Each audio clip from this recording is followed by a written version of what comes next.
फिर उदास दिन है। पाकिस्तान क्रिकेट टीम 2023 के वर्ल्ड कप में फिर हार चुकी है। मगर आई थिंक अगर आज हम एक पॉजिटिव देखें तो आज मेरे ख्याल से पहला गेम है जिनमें से हम हारे हैं लास्ट 4 गेम्स में, जिसमें से पाकिस्तान ने फाइट दी है साउथ अफ्रीका को। और अब जो हुआ है कि पाकिस्तान पहली दफ़ा 4 game in a row world cups में हार चुकी है और अब पाकिस्तान की सेमीफाइनल की क्वालिफिकेशन जो है बहुत मुश्किल से मुश्किल होती जा रही है।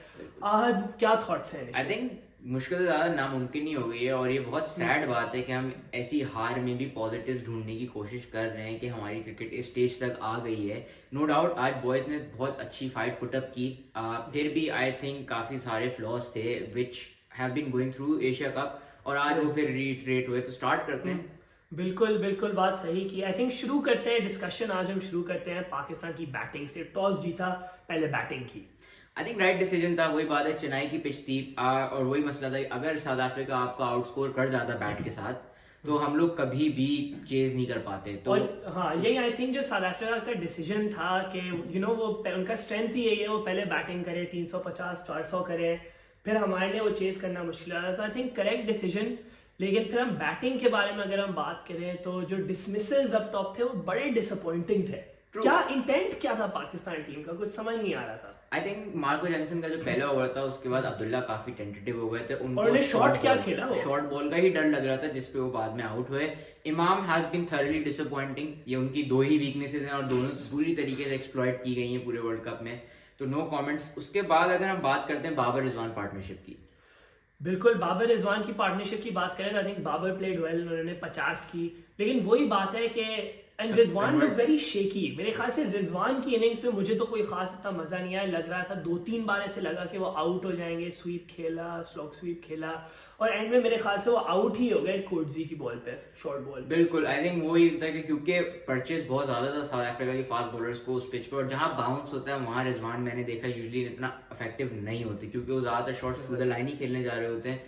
आई थिंक उसके बाद हम आगे बढ़ते हैं तो बाबर का ये पॉइंट था कि 50 की अच्छी इनिंग्स थी लेकिन could not get going. Babar की जो जर्नी है उसके बाद मेरे ख्याल से एक आज इंटरेस्टिंग डिसीजन था जिसके बारे में मुझे आपसे पूछना है कि आज हमने भेजा इफ्तिखार को। जैसे ही रिजवान आउट हुए, मेरे ख्याल से कोई 20 ओवर हो चुके थे, 100 पे 3 आउट थे या 90 पे 3 आउट थे, जो भी था स्कोर, हमने इफ्तिखार को भेजा और हमने सऊद शकील को नहीं भेजा। मेरे हिसाब से वहां सऊद शकील को भेजना चाहिए था। क्यों, क्या हुआ, ये क्या हुआ? आई थिंक वही बात है कि फिर इनकंसिस्टेंसी आ जाती है कि आपकी थिंकिंग। ये मुझे समझ नहीं आती पाकिस्तान टीम के बारे में। कभी किसी को भेज देते हैं, कभी किसी और को भेज देते हैं। कल पता चले नवाज आ रहा है बैटिंग करने। बिल्कुल आई थिंक उसका चले आपने भेज दिया सो इफ्तिखार को कि पेस चल रहा है, वो उसको ज्यादा अच्छे से डील कर सकते हैं। लेकिन क्या आपने सोचा था कि डेथ ओवर में आपको पावर हिटर अगर आप नंबर 5 पे भेज देंगे? मेरे हिसाब से अगर सऊद शकील टीम में है तो इसी वजह से है कि वो एंकर करें, सिंगल डबल करें और वो अच्छा खेलते हैं स्टेज पे। मतलब मुझे तो पर्सनली नहीं समझ आया कि वहां पे इफ्तिखार आए, उन्होंने डॉट बॉल खेली, 3-4 बाउंड्री मारी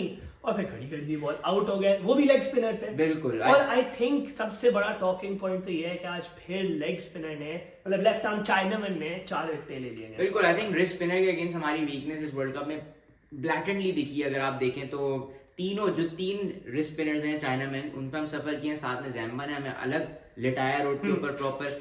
तो मुझे तो बिल्कुल समझ में नहीं आ रहा क्या मसला है। मतलब क्या रीड नहीं कर पाते हाथ से? नहीं कर पाते हम लोग, मुझे जो भी, और इसलिए इतना टेंटेटिव हो जाते हैं। रिजवान को आप देखें वो इसलिए हर चीज स्वीप करना शुरू कर देते हैं क्योंकि हाथ से बॉल नहीं रीड कर पा रहे होते। और वही, और मेरे ख्याल से शम्सी की तो कोई खास गूगली ऐसी भी नहीं है। तो मुझे नहीं समझ आया कि आज आई थिंक आज बाबर आजम ने जो शॉट खेला, जिस तरह से वो आउट हुए, वो भी डिसअपॉइंटिंग था। आई थिंक ओवरऑल जब आपके 280 हो गए, जब आप बॉलिंग पे उतरे। नहीं, हम 1 मिनट बॉलिंग पे जाने से पहले एक और बात ये करते हैं कि आप जब आउट हो गए थे, नवाज की बात करते हैं। नवाज जिस तरह आउट हुए, हमने पूरी इनिंग आई थिंक 47वें ओवर में जाके खत्म कर दी। 3 ओवर पहले मुझे तो इतना गुस्सा आ रहा था, मुझे समझ नहीं आ रहा था। नवाज स्विंग करके आउट हुए हैं, वसीम जूनियर स्विंग करके आउट हुए हैं, शाहीन शाह अफरीदी चलो अच्छी बॉल पे आउट हो गए, बट उससे पहले बॉल पे स्विंग करके आउट हुए हैं। क्या 50 ओवर खेलने का मूड नहीं था, क्या भूल गए? और आई थिंक जैसे वसीम अकरम कहते हैं ये स्पोर्ट्स वाले शो पे ये ऐसी चीजें जो इनको नहीं बतानी चाहिए। ये कोई कल के बच्चे नहीं है कि इनको उठा के सीधा आपने इंटरनेशनल स्टेज पे भेज दे। ये 200-300 मैच खेले हुए लड़के हैं। अगर हम आपके 3 ओवर और experienced बैटिंग player कर हैं। लेते 20 रन और जाते, हो सकता है मैच का कोई अलग ही सिनारियो 300 हो जाते शायद हमारे।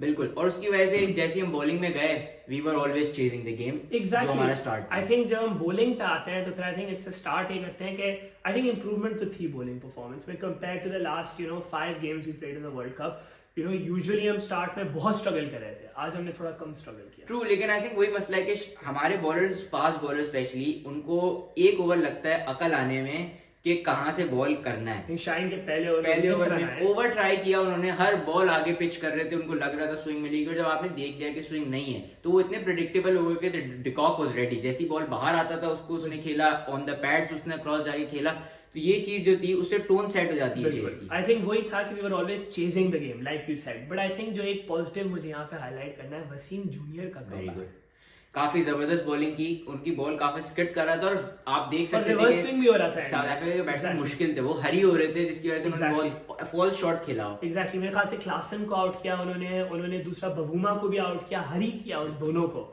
तो ये बहुत पॉजिटिव है, क्योंकि आई थिंक मेरे ख्याल से यहाँ पे ओसामा मीर ने आज अच्छी बॉलिंग, चलो विकेटें ली, माकरम को आउट किया, बट उनकी control is all over the place. अगर आप as a leg spinner full tosses दे रहे हैं, हाफ ट्रैकर्स दे रहे हैं, तो आप बैट्समैन को कोई भी और टीम होगी वो बहुत मारेंगे। तो अब सवाल ये है कि गोइंग फॉरवर्ड अब पाकिस्तान का बॉलिंग कॉम्बिनेशन क्या है? आई गेस अब तो हमारे पास थोड़ा सा ये भी रूम है कि हम एक्सपेरिमेंट करें। I think Wasim would play. अब सवाल ये होता है कि do we go with 4 pacers? I still think Kolkata पे हम खेलेंगे अगला मैच, वहां पे वी स्टिल नीड 2 स्पिनर्स। अब फिर वही कॉन्वर्सेशन होगी। I think Shadab if he is fit comes back, but Nawaz versus Osama, अब आप फिर क्या 2 लेगी खिलाएंगे या आप नवाज को खिलाएंगे, जो आई थिंक इस मैच में, चलो उन्होंने बहुत बुरी बॉलिंग नहीं कराई, बट वो कंप्लीटली इनइफेक्टिव है। मेरे ख्याल से लास्ट 5 मैचों में उनकी 2 विकेटें हैं। ये कोई बॉलर होता है front line? I think issue यही है कि हम नवाज को बोलते हैं कि वो यूटिलिटी क्रिकेटर है। I think most useless utility cricketer है जितना मैंने देखा है पिछले 10 सालों के अंदर आपके पाकिस्तान में, क्योंकि ना वो इम्पैक्ट की बात होती है यूटिलिटी क्रिकेटर की, किस बात में इम्पैक्ट फैक्टर नहीं होता। मेरे ख्याल से उनका 0% ही चल रहा है मेरे ख्याल से। तो आई थिंक यही बात है कि मूविंग फॉरवर्ड अब आई थिंक वर्ल्ड कप की होप, सेमीफाइनल की होप्स तो बहुत ही कम है। अब अगर हम 3 में से 3 जीत जाएं तो थोड़ी सी प्राइड के साथ खेले, थोड़ा सा लड़ के दिखाएं। आज मजा आया मैच में देखने में, क्योंकि आज हमने लड़ा। आज पाकिस्तान टीम एंड तक लेके गई, ये नहीं कि मतलब 280 जो है ना 2 विकेट डाउन में चेज हो रही है। बिल्कुल, आई स्टिल थिंक कि काफी सारी सवाल उठेंगे इसके बाद, और काफी सारे चेंजेस की भी तवक्का की जाएगी as a fan, because I guess fan base is very down right now, क्योंकि इतनी बुरी जल्दी बाहर हो गए, से हम बाहर हो गए, जो यूजुअली नहीं होता। पाकिस्तान आपस डाउन होता रहता है, तो देखते हैं क्या होता है। बट उसके बाद हम एक अलग वीडियो में जरूर करेंगे। जब तक के लिए अगर आपको हमारी वीडियो अच्छी लगी हो तो please like, follow and subscribe cricket with arcs.